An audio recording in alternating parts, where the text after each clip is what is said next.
Teams of the decade. Top teams of the decade?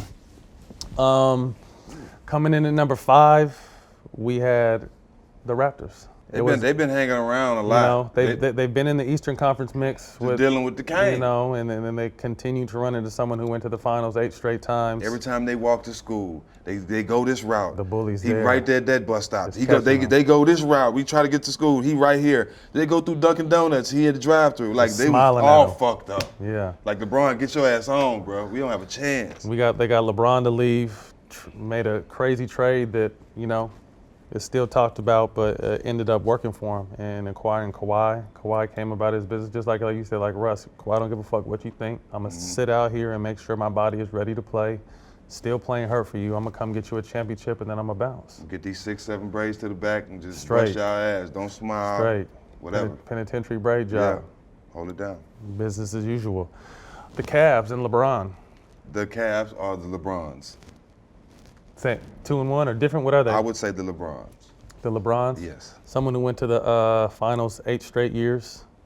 And remembered a handshake with every teammate every year. Crazy, right? Handshake game is incredible. He sat down at a post-game press conference and explained the whole first 2 or 3 possessions of the game to a reporter, dog.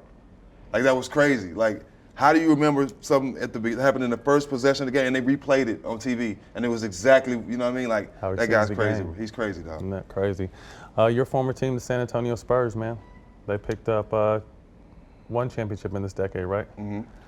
But just a 50-win team every year. Every year, and it's a plug and play. To me, I compare it to like the New England Patriots. You know what I mean? Pop and Belichick, and they create these systems where they're able to plug and play guys, and they're not necessarily all the time have the best players, but they're always a team that's going to be competitive, winning 50-plus games for however many years. It was a lot of years. I don't remember how many. And if you don't buy in, buy the fuck out. They're booting your ass up out of there. You got booted.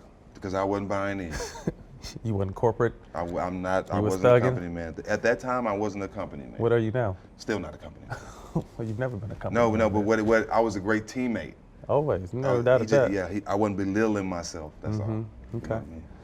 Moving right along, the Heat. This dude is crazy. The Heat. I'm fucking a lot of people lately, though. 2 out of. You got to get something off your chest? Nah, I just. You good? Yeah. You need a hug? Nah. Bonzi give you a hug. He came back to support definitely don't want Bonzi to hug me.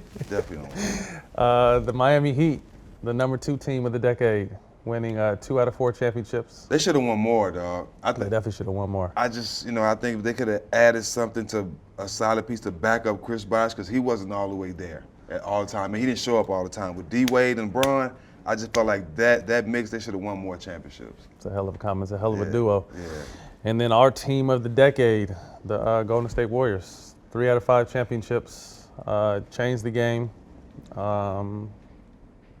NBA record for wins in a season, although they didn't win a championship. I think they exemplified the old school way of doing it too. Outside of being able to get KD, luring KD away, they built through the draft, and they had a great core in Steph, Clay, and Draymond.